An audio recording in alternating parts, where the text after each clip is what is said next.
태호뿐만이 아니라 모든 게 다 똑같은 것 같아요. 그래서 다행인 게 이제 태호가 얘네들 그 학교에서 3학년들 그 기도 제목을 써내라고 했는데 정말 다행인 것이 태호도 똑같지만 얘네들 시험을 뭐 고득점을 바라보고 그렇게 해서 희망하는 애가 하나도 없었어요.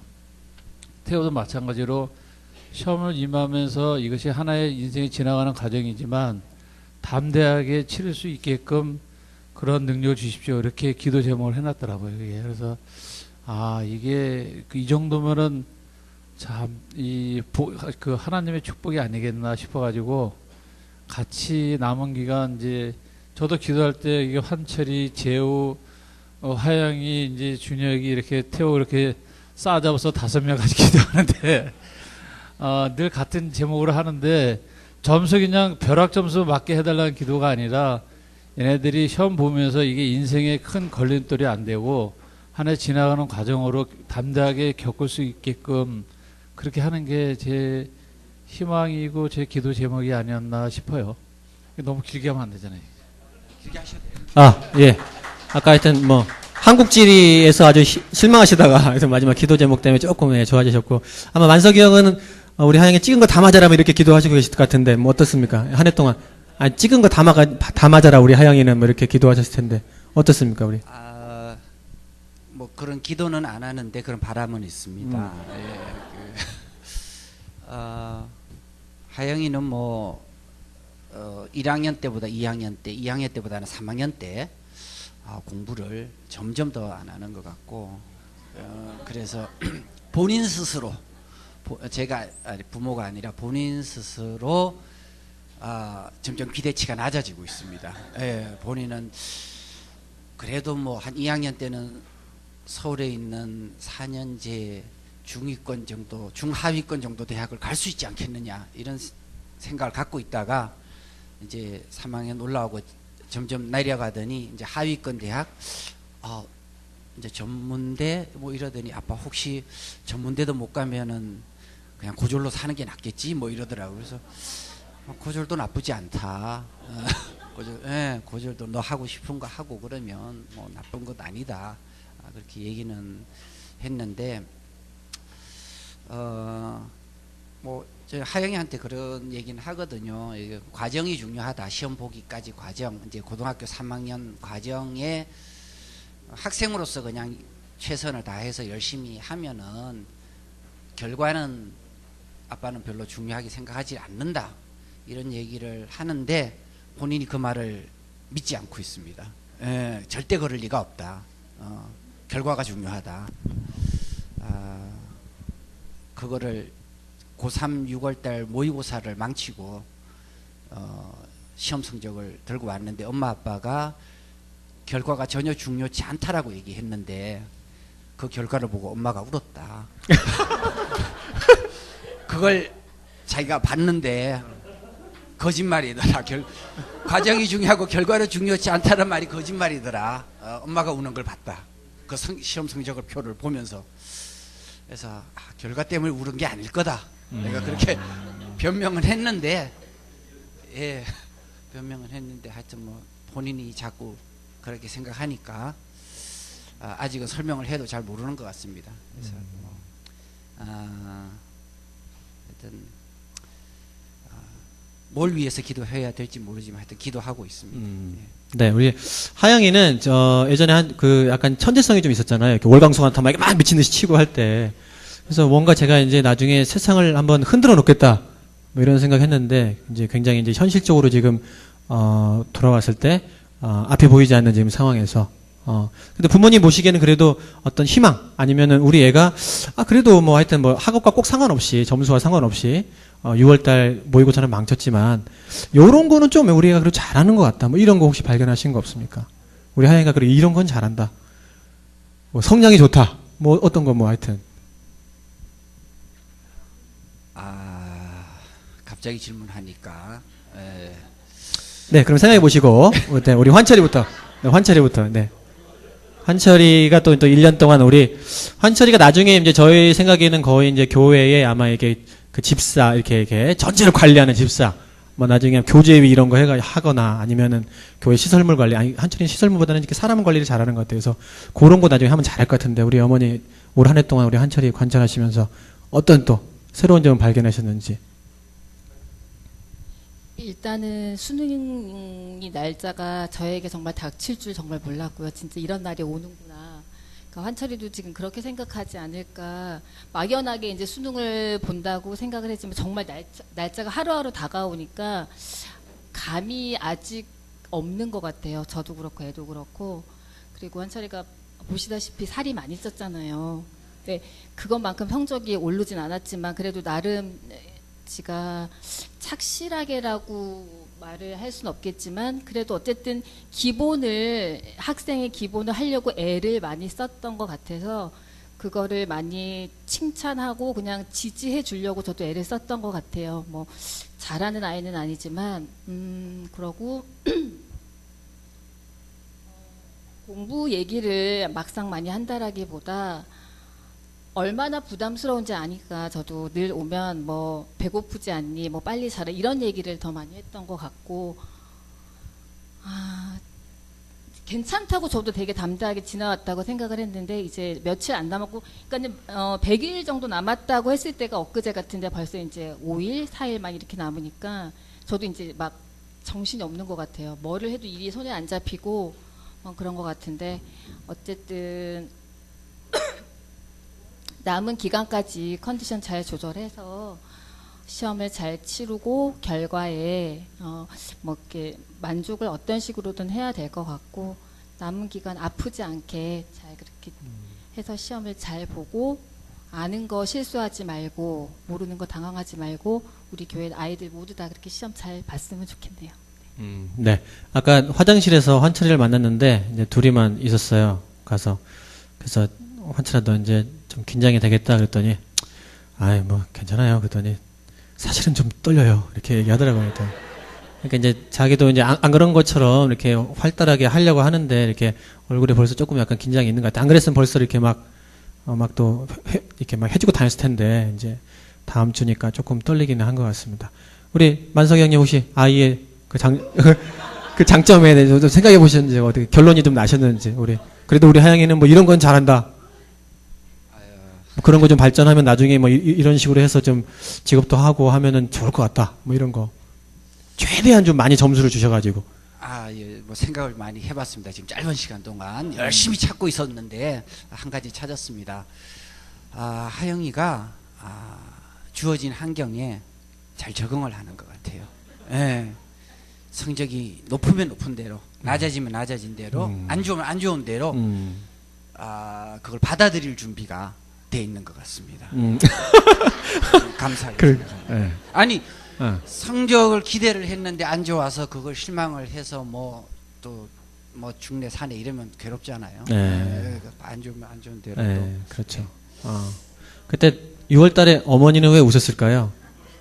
그러니까 하영이한테는 엄마가 네 성적을 보고 슬퍼해서 우는 게 아니라 아마 뭐 등이 가려워서 울었을 거다 이렇게 했었을 텐데 솔직하게 그냥 왜 울었을까요? 누나는 그때 뭐 알 수 없죠. 그렇죠. 여자의 네. 눈물을 자꾸 그렇죠. 알려고 하면 피곤하니까 서로 피곤하니까 그렇죠. 모르는 게 좋습니다. 서로가. 그러니까 만석이 형이 몇 년 전만 해도 이렇게 얘기를 하셨거든요. 이런 거 다. 근데 이제 몇 번 얘기를 하시고 그 다음에 이제 가정 환경이 좀 어려워져가지고 요즘에는 많이 좀 조심하시는 것 같아요. 이렇게 자기 발언에 대해서.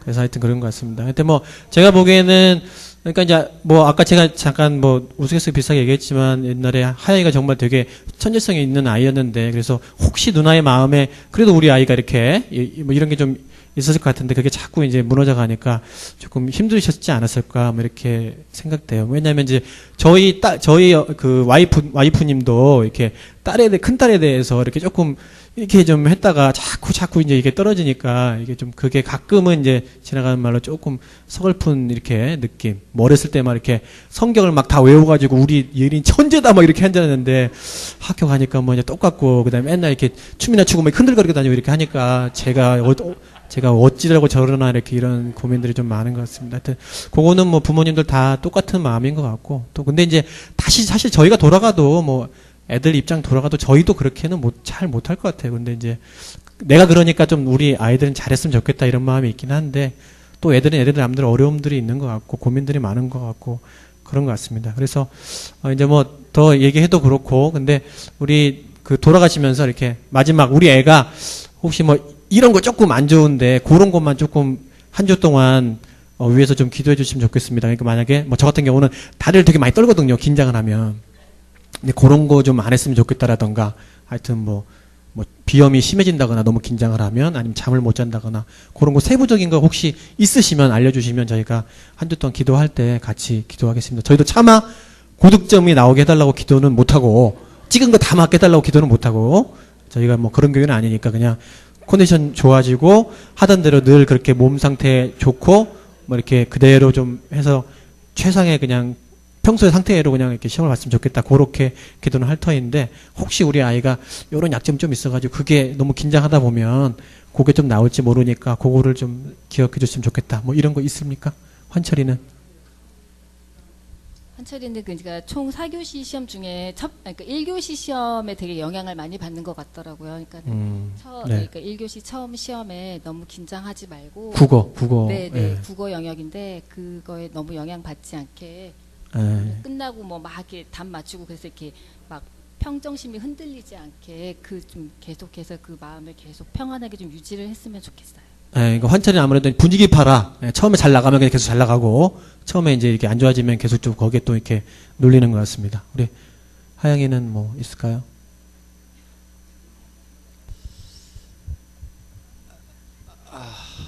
네, 우리 태호부터. 네. 태호부터 하겠습니다. 네. 그 자식 때문에 이 뭐 부탁하는 거는 참 어려운 것 중에 하나인 것 같아요. 그렇지만 저는 그 중보 기도가 굉장히 얼마나 굉장한 그 하나님의 은혜고 막강한 힘이라는 거는 아마 여러분도 아실 거예요. 그래서 우리 교인들께서 같이 기도해 주시면 태호도 아마 좋은 환경이 아니라 좋은 마음을 갖고 시험에 임하지 않을까 생각이 들고요. 남은 같은 전부 다 5명 모두 다 하나님께서 이제 선택하는 그 길로 가는데 그 이왕이면 기도하실 때 저는 기도를 이렇게 해요. 5명 이렇게 해서 지혜와 총명을 주시옵고 건강을 지켜 주시옵소서. 그리고 시험에 담대히 임하도록 해 주시옵소서 이렇게 기도하거든요. 이왕이면 좀 더 그보다 구체적으로 좀 해주셨으면 좋을 것 같습니다. 이상입니다. 네, 알겠습니다. 네, 우리 하영이는? 예, 하영이는 시험 시간에 지각하지 않고 지각. 네, 그거 중요하죠. 들어갈 수 있도록 좀 네. 해주시고 왜냐하면은 하영이가 좀 그런 부분이 약한 것 같아요. 이렇게 규칙을 지키고 자기가 이렇게 뭐 해야 될 거 가야 될 때를 이렇게 딱딱 가는 게 좀 안 되는 것 같아서 혹시나 또 수능 날도 좀 그럴까봐. 네, 알겠습니다. 네, 또 이렇게 사이클하고 가는 또 하영의 모습을 TV 속으로 보면 안 되겠죠, 저희가. 그래서 그러지 않도록 하면 좋겠고. 혹시 명희 누나 계시는데 뭐 말씀하시겠습니까? 제우에 관련해서 괜찮습니까? 제우도 이제 강화도에서 유배돼가지고 거기서 지금 갇혀가지고 나오지도 못하고 있는데 시험도 아마 그쪽에서 보고 이제 나오는 것 같아요. 그래서 오늘 형이랑 마지막으로 얼굴 보러 가는 것 같은데 제우도 이제 본인이 원하는 학교가 있었고 하고 싶은 배운 데가 있었는데 하여튼 1년간 열심히 했습니다. 그래서 마지막까지 좀 잘했으면 좋겠고 혹시 우리 민혁이가 최근에 가장 저기 했으니까 선배님으로서 부모님께 당부하는 말 이런 거 혹시 해주실 수 있으면 없습니까? 예. 그래도 가장 최근에 시험 보신 분이라 막판에 부모님이 이런 말 하면 짜증난다 뭐 이런 거 혹시 없습니까? 네. 뭐 간단하게라도 혹시. 네. 가장 최근에 그래도 시험을 보셨으니까. 네. 네. 우리 민혁이. 이거 거기서 그냥 거기서 하면 됩니다.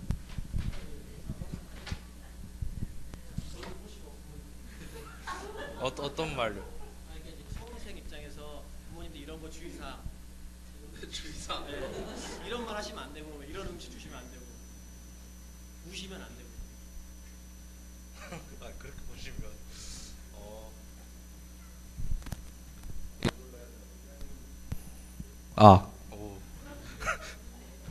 그러니까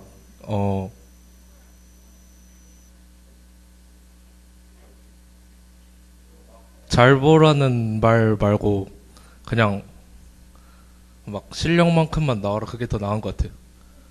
걔네들도 그러니까 자기들도 대박이 안 나온다는 건 이제 어느 정도 알아요. 그러니까 잘 보라는 말이 더 부담이 되니까 그러니까 하던 대로 하라는 게 더 좋은 것 같아요. 저는 그랬어요. 뭐 이렇게 초콜릿 주고 하면은 또 안 줄 수도 없는데 또 받으면 그것도 약간 부담스러운 것 같기도 하더라고요. 이렇게 그만큼 왠지 한 문제를 더 맞춰야 될 것 같은 이렇게 그러면 5개 받으면 5개 문제를 더 맞춰야 되는데 평상시보다 이렇게 그런 부담감이 조금 있는 것 같습니다. 그래서 하여튼 1년 동안 뭐 아이들이 이제 공부를 하면 부모님들도 같이 막 힘드시잖아요. 고3처럼. 그래서 애쓰셨고 이제 한 일주일 남았으니까 마지막까지 좀 잘해주시고 옆에서 우리 친구들 좋은 졸업자로 열심히 5일 동안 최선을 다해주시면 감사하겠습니다. 네.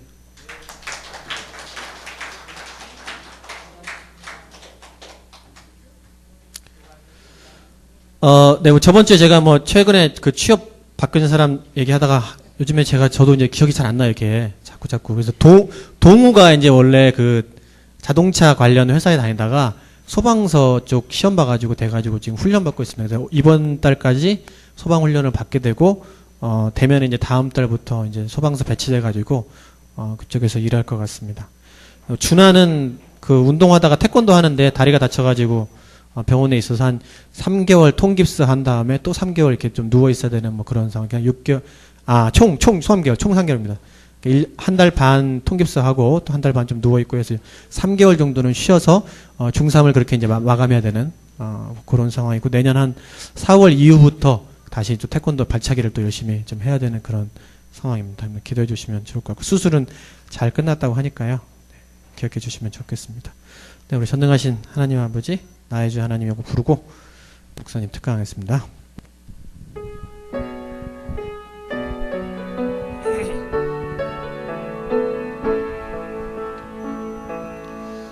전능하신 나의 주 하나님은 능치 못하실 일 전혀 없네. 우리의 모든 간구도 우리의 모든 생각도 우리의 모든 꿈과 모든 소망도 신실하신 나의 주 하나님은 우리의 모든 괴로움 바꿀 수 있네. 불가능한 일 행하시고 죽은 자를 일으키시니 그를 이길 자 아무도 없네.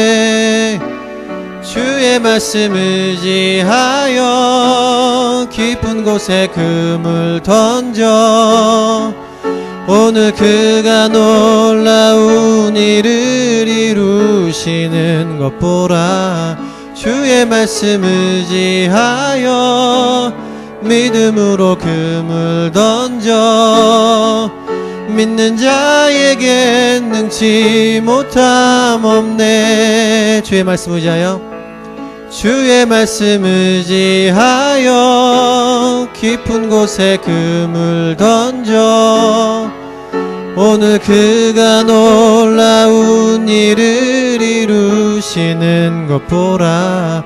주의 말씀 의지하여 믿음으로 금을 던져 믿는 자에겐 능치 못함 없네.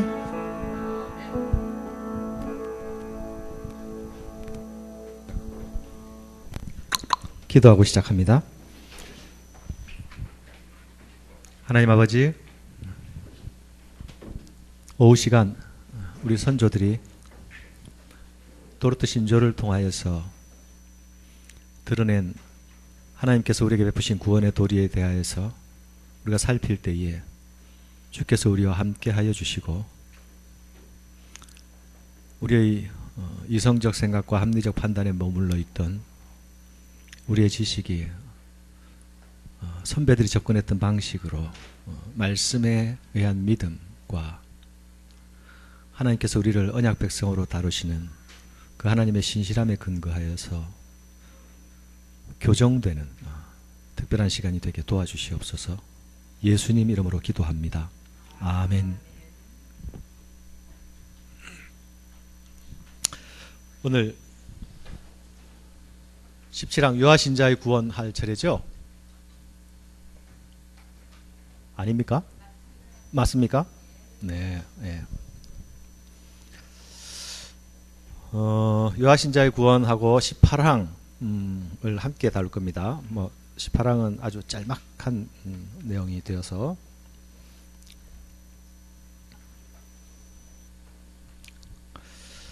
선택과 유기에 대한 이야기를 하게 될 때에 하나님이 어떤 자를 선택하시고 또 어떤 자를 선택하지 않으시기로 작정하셨다에 대해서 우리가 생각해 왔습니다. 이럴 때 당연히 제기되는 질문, 그러면 갓난아기 때, 유아 때 죽은 아이들은 어떻게 되는가라는 질문이 자연스럽게 나올 수밖에 없게 되겠죠. 그죠? 논리적으로도 그들이 하나님 선택 안에 있게 되는가 아니면 선택 밖에 있게 되는가 궁금한 영역이 되기도 하지만 실제적으로 우리 신앙의 선배들이 살던 시대에는 영아 사망률이 지금과 비교할 수 없이 높았습니다. 의료의 발달이 지금처럼 이루어지지 않아서 어린 시기에 소위 당연히 겪게 되는 전염병들, 돌림병들을 앓고 살아남으면 그제부터 이제 사람이 되는. 우리 선조들도, 우리나라의 선조들도 아이들이 돌 지나야 이름을 지어줬죠. 그동안에는 새똥이 말똥이 아무렇게나 붙여서 이름도 안 주었어요. 왜? 사람이 될지 안 될지 모르니까. 그런데 이 일이 특별한 어떤 가정에 일어나는 게 아니라 거의 모든 가정에서 여인들은 다산을 했습니다. 8명에서 10명, 심지어는 12명까지 낳는 것이 일반적이었어요. 그런데 그렇게 낳은 자녀들 중에서 심지어는 50%도 남지 않는 보통 영아 사망률이 30-40%에 달했기 때문에 그 중에 많은 아이들이 잃게 되는 거죠. 그러면 그 아이들을 잃게 된 부모 입장에서는 구원에 대해 생각할 때에 우리 아이는 어떻게 될 것인가라는 질문을 가질 수밖에 없습니다. 그런데 이 도르트 신조가 생길 때에 이 도르트 회의가 처음 모일 때에 도르트 총회위원회의 초안에는 이 유아 신자들에 대한 구원의 항목이 포함되지 않았습니다. 그런데 그 회의가 진행되는 과정에서 이 문제가 제기되고 또 갑론을박하자 그때서야 다루기 시작했고 후에 부록으로 이 선택과 유기, 하나님의 선택과 작정 부분에 제일 마지막에 첨가해서 붙여넣은 항목이 되었습니다. 여러분들은 영아의 구원에 대해서 어떻게 생각하고 있습니까? 모든 영아들은 죄가 없으니 모두 구원받아야 된다. 아무도 없네요.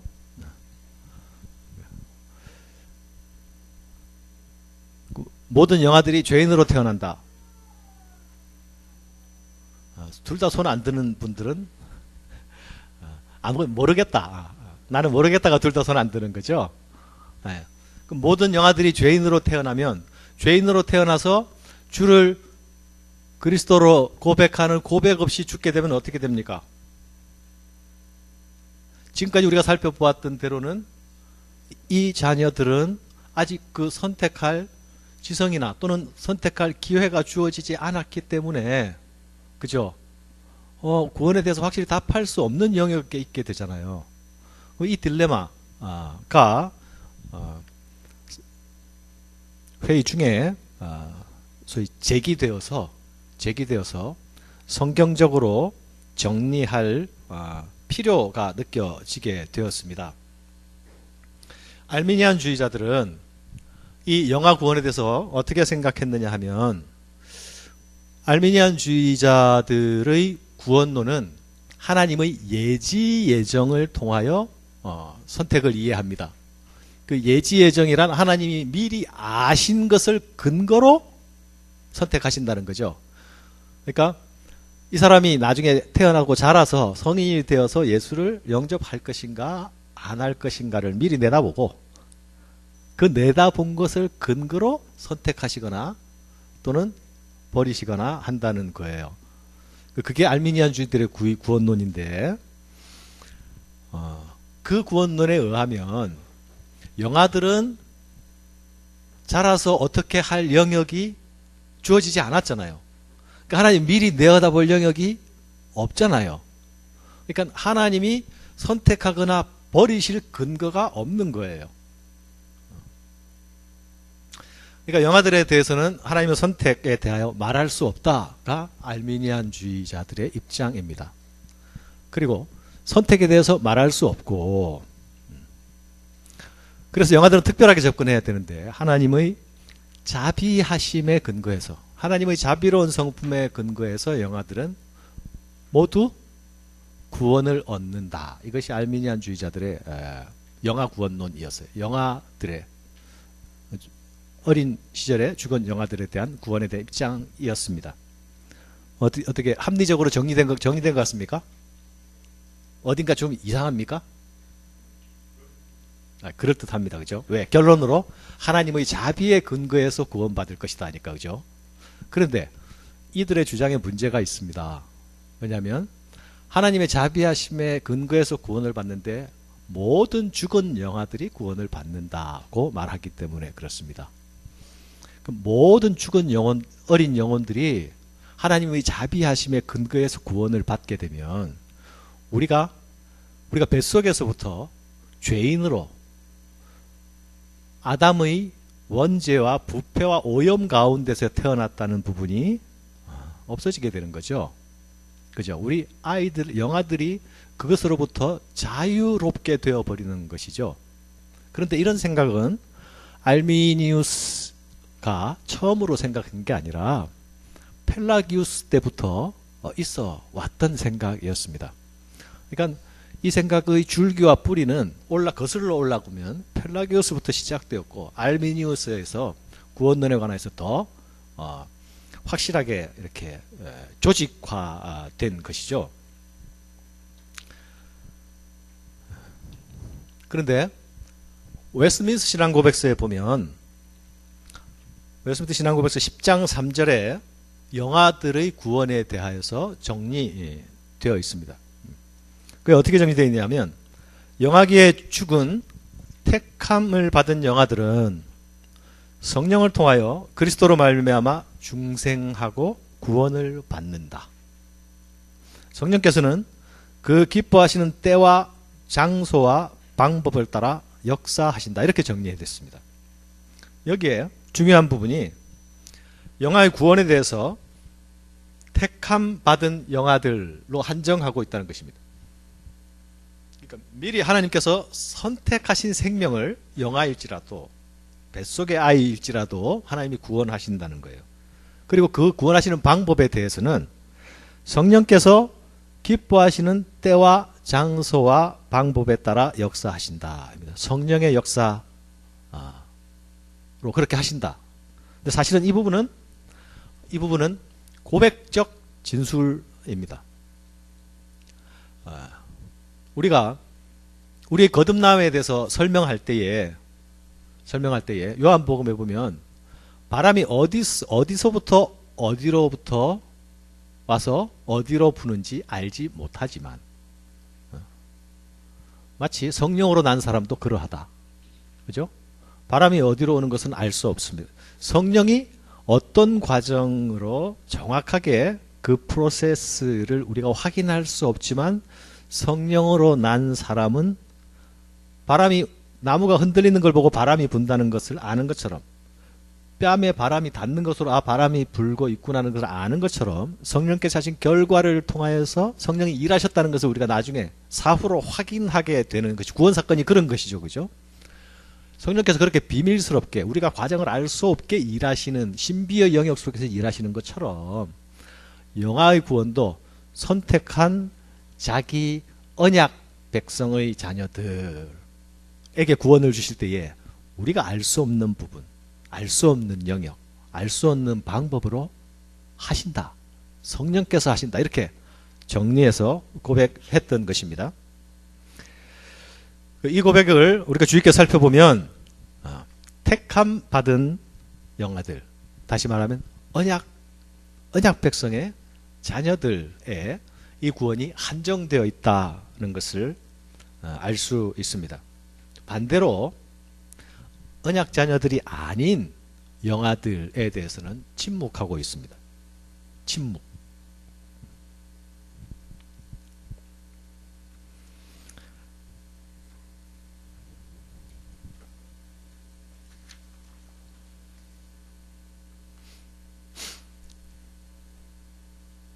이 문제가 제기되었을 때에 도로토 회의의 선배들은 성경이 과연 이 부분에 대해서 무엇을 말하는지를 성경으로 돌아가서 살피기 시작했습니다. 그리고 그 성경을 살펴보면 첫 번째 유월절 사건을 보면, 유월절 사건 우리가 잘 알죠, 그죠? 출애굽 때에 문설주에 어린 양의 피를 발라서 그 집안의 모든 초태생 장자들이 죽음으로부터 면하게 되는 사건입니다. 그리고 이 유월절 사건은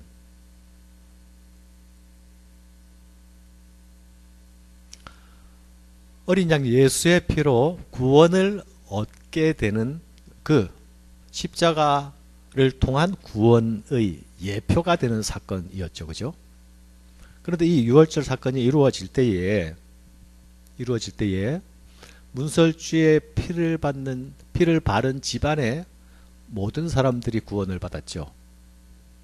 어른들만 구원을 받은 게 아니라 영아들도 구원을 받았다. 그러니까 생명이 얼마큼 성장하고 진화했느냐, 얼마큼 지적으로 인식하고 했느냐가 관계없이 구원을 받았다.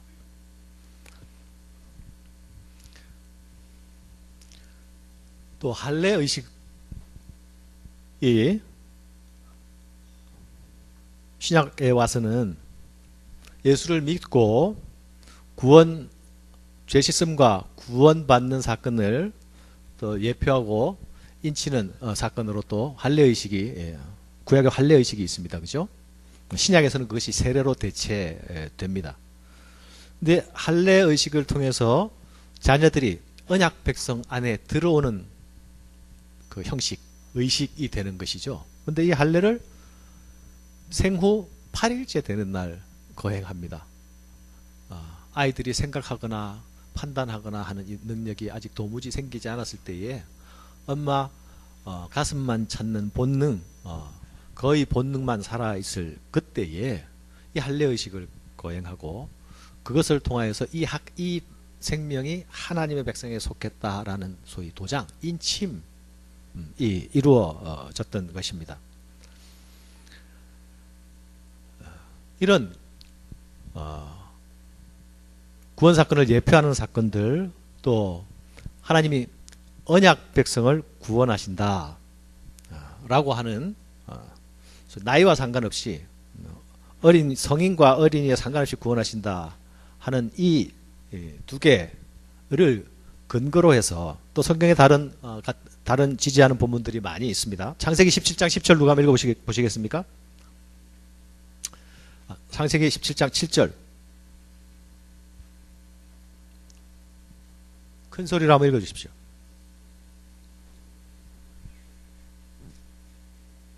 빨리 끝내겠습니다.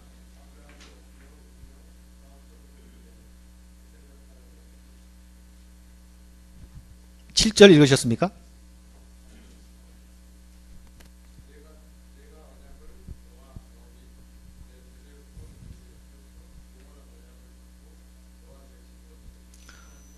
예.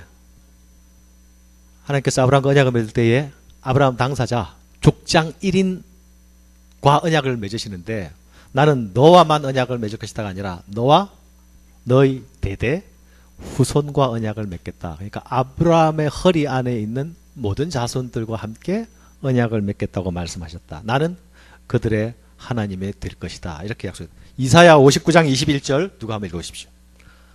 이사야 59장 21절.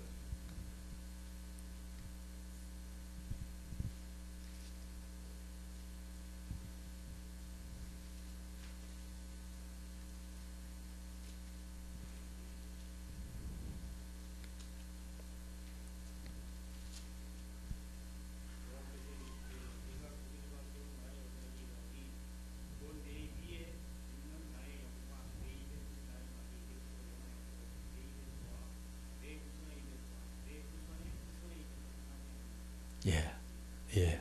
나의 언약이 내 입과 내 후손의 입에서 떠나지 아니할 것이다. 우리는 독립된 인격체인 내가 나와 하나님의 인격적인 관계 안에서만 이루어지는 사건이고, 또 우리 아이는 또 태어나서 독립된 인격체로 또 하나님과 언약적인 관계로 들어가고, 이렇게 이해하는데, 하나님의 시각에서 보면 나를 언약 백성으로 부르실 때에 나와 내 허리에 있는 모든 후손들을 하나님 백성으로 부르신다 하는 이 사상을 선조들이 발견하고 찾아내어서 증거본문으로 삼는 것입니다. 그런데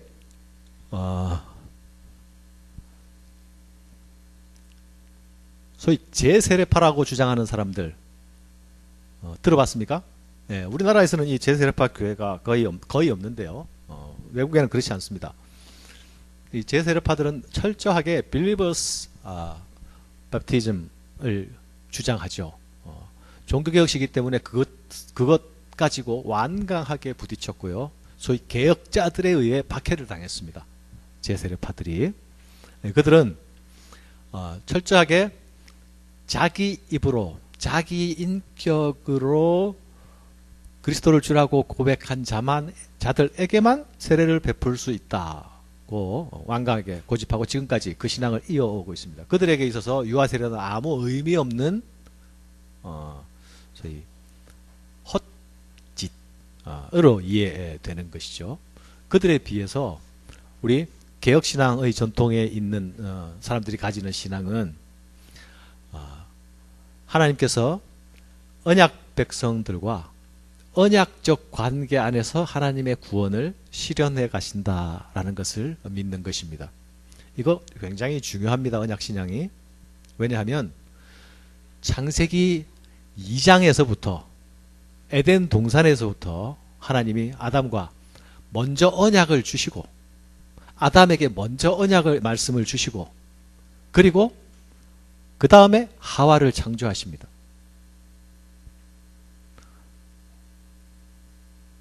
그러니까 아담을 지으신 다음에 아담에게 언약을 주시고 그 다음에 하와를 창조하셔요. 그러니까 우리 창조된 인간이 하나님과 철저하게 언약적 관계로 출발해 있고, 이 관계는 영원히 지속되는 관계이고, 구원의 완성은 하나님의 이 언약적 하나님이 자신이 언약에 신실하신 하나님을 완전하게 드러내시고 완성하는 순간이 구원의 완성이 될 것입니다.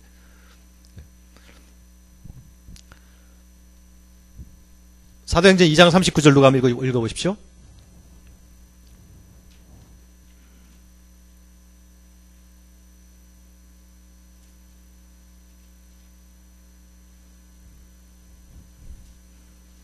(2장 39절) 저 뒤에서 누가 한번 읽어주십시오.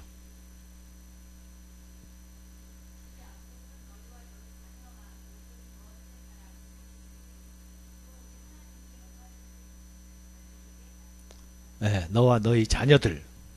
또 고린도전서 7장 14절. 고린도전서 7장 14절.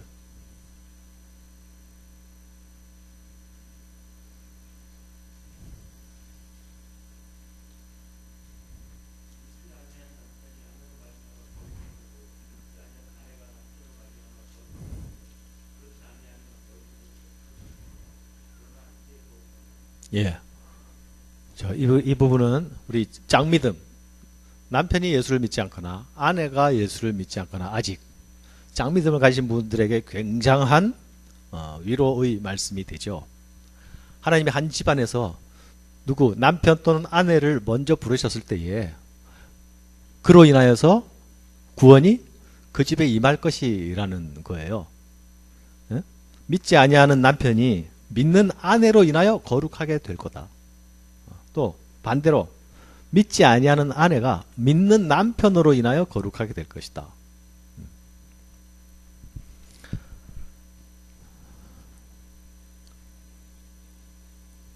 그런데 이런 언약적 믿음 아래서 모든 언약 백성들의 영아들이, 죽은 영아들이 구원을 받을 것이다 라고 생각하는 것이 모든 칼빈주의자들이 그렇게 생각하는 것은 아닙니다. 칼빈주의자의 계열 속에 있는 사람들 중에 소위 비비 워필드라는 학자나 또는 찰스 하치, 또 여러분이 잘 아는 스펄전 목사님, 뭐 이런 분들도 언약 백성들의 영아만 구원 얻는 것이 아니라 모든 영아들이 구원을 얻는다라고 주장합니다. 또 장로교 신학자는 아니지만 침례교 신학자 중에 아주 거성이 있는데 존 길이라는 분이 있습니다. 이분도 모든 영아들이 구원을 받는다고 주장을 합니다. 그들은 어떤 논리로 이렇게 주장을 하는가 하면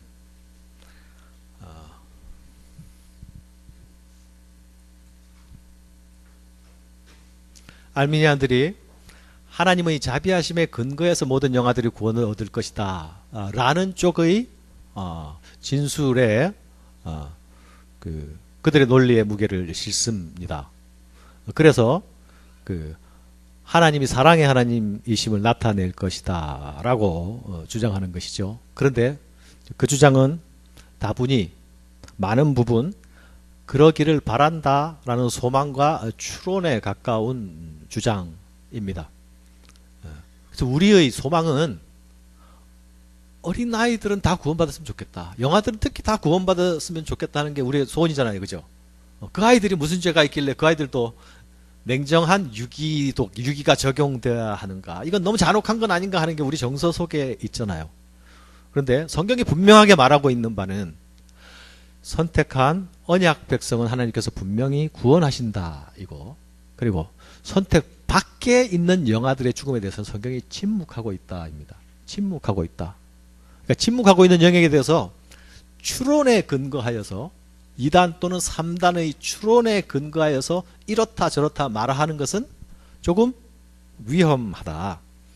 그래서 도르트의 선조들은 그런 추론에 근거해서 이렇다 저렇다 말하는 것을 선택하지 않고 성경의 확고한 진술 위에 이것을 정리해야 된다라고 생각했고, 그리고 그 정리한 바가 이렇게 나타나는 것입니다. 우리는 하나님의 말씀을 근거로 하나님의 뜻에 대해 바르게 판단해야 된다. 여기서 하나님의 뜻에 대해서는 하나님의 구원의 방식, 하나님의 선택과 유기, 이 모든 것이 포함되는 것이죠. 그죠? 그것을 무엇을 근거로? 말씀을 근거로. 말씀을 근거로. 그리고 하나님의 말씀은 신자의 자녀가 거룩하다고 말씀하신다. 그런데 신자의 자녀가 거룩하다고 말씀하시는 그 하나님의 말씀은 신자의 자녀가 본성이 거룩해서 거룩하다고 말씀하시는 게 아니라 신자들이 언약 안에서 거룩한 백성이 된다는 그 은혜 언약 아래 있기 때문에 거룩하다고 말씀하시는 것이다 입니다. 그러니까 우리가 뱃속에 있다가 떠나간 우리 자녀들, 또는 출생했다가 얼마 되지 않아서 떠나간 우리 자녀들의 영혼을 생각할 때에, 그 영혼이 어떻게 될 것인가 생각할 때에 바로 이렇게 그들도 죄 가운데서 태어난 죽을 수밖에 없는 인생이지만 하나님이 나를 부르시고 나를 선택하실 때에 나와 우리의 자녀들, 우리의 후손들을 함께 부르셨고, 그리고 우리 자녀들이 죄 가운데서 태어나지만 그럼에도 구원받을 수 있는 이유는 내가 하나님의 은혜로 구원받았듯이 우리 자녀도 하나님의 언약적 은혜 안에서 선택을 받는다라는 그 말씀의 진술에 의지해서 우리 자녀들의 구원을 생각해야 하는 것입니다. 상대적으로 현대는 이 시대보다는 이 영아들의 구원에 대해서 관심이 적은 시대입니다. 영아 사망률이 현저히 떨어졌고,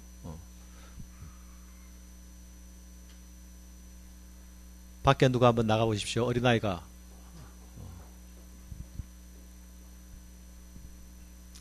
그러나 여전히 이 일은 존재하고 있고, 특히 신자들은 이 부분에 대해서 말씀에 근거한 그 분명한 믿음을 가져야 할 필요가 있죠. 그리고 이 언약적 하나님을 붙들고 우리 자녀의 구원에 대해서 확신할 수 있게 될 때에 이것은 또한 이 땅에 있는 성도의 큰 위로가 되는 것입니다. 18항으로 넘어갑니다. 선택과 유기교리에 대한 합당한 태도.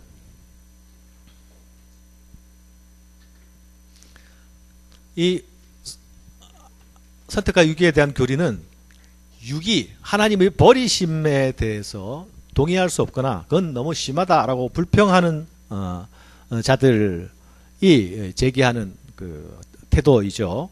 마땅치 않은 태도. 그에 대해서 성경은 이렇게 말합니다.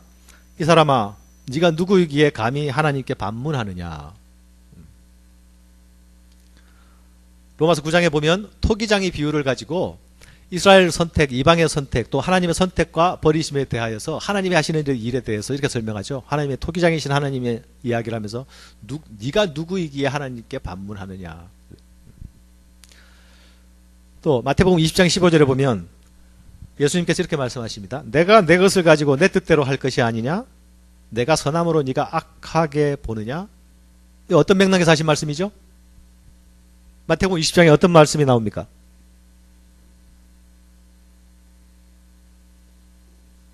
그냥 통과할까요? 한번 펴보세요. 마태복음 20장. 어떤 말씀이 나오죠? 포도밭 일꾼. 거기에 무슨 일이 생겼죠? 9시에 와서 하루 종일 땡볕 아래서 땀 흘리는 일꾼하고 문 닫을 때 와가지고 탱자한 일꾼하고 주인이 똑같은 품삯을 주기에 당연히 제기되는 질문을 주인께 하는 거예요. 왜 똑같은 품삯을 주느냐. 그죠? 그런데 땀 흘려 일한 사람은 정당한 대가를 받았죠. 그죠? 부당한 대가를 받지 않았죠. 일에 합당한 대가를 받았습니다. 단지 늦게 온 일꾼은 그에 비해서 한날 일을 안 했지만 일을 한 품삯을 받았습니다. 그러니까 일을 한 사람은 자기와 수평 비교를 해가지고 이것이 부당하다라고 하는데 주인은 그들에게 뭐라고 말합니까? 내가 내 것을 가지고 내 맘대로 못하니? 이렇게 대답을 하는 거예요. 이게 뭡니까? 하나님의 은혜 베푸심에 대하여서 우리가 어떤 정당한 근거를 가지고 의문을 제기하더라도 그것은 정당한 의문 제기가 될 수 없다라는 것을 의미하는 것이죠. 은혜 베푸시는 하나님은 모든 것의 창조자이시고 존재하는 모든 것의 주권을 가지고 계신 분이신데 그분은 선하신 분이고 신실하신 분인데 그분의 뜻대로 하는 일에 대해서 우리의 선의 판단, 우리의 정의의 판단을 가지고 그런 하나님은 틀린 하나님이야 라고 할 수 없다는 것입니다. 이 선택과 유기교리에 대해서 특별히 소위 자율적 인간을 지향하는 사람들은 이 교리에 대해서 완강히 저항합니다. 자율적 인간이란 말 들어보셨습니까? 이 사상사에서 보면 나타나는 건데요. 17, 18세기 르네상스 이후에 산업혁명을 겪고 과학의 발달을 겪게 되면서 사람들이 이성의 힘을 믿기 시작했어요. 이성. 그리고 모든 사물을 판단하는 준거는 이성이 되어야 된다고 생각하기 시작했습니다. 그래서 이성이 판단한 그 판단에 근거하여 규칙도 세우고 그 판단에 근거하여 가치와 질서도 세우고 이성에 위배되는 것은 받아들이지 않는 그런 사상이 이제 모두에게 보편화되기 시작했습니다. 이런 인간상을 소위 자율적인 인간, 자율적인 인간이라도 오토노미. 이런 인간상을 자율적인 인간이라고 한다면 그 이전의 인간은 어떤 인간이었다고 규정하는 것입니까? 자율적이지 못한 인간이었다고 규정하는 것이죠. 뭐에 의해서? 소위 부당한 신적 지배와 압제에 의해서 우리 판단의 영역을 간섭받고 제약받았던 존재로 있어왔고, 그때는 아직 이성이 미개했던 시기라서 그렇게 했는데, 이제 우리 이성이 깨어나고 각성을 했으니 그런 시대는 끝났고, 지금부터는 모든 판단은 하나님이 하는 게 아니라 성경이 하는 게 아니라 우리가 한다.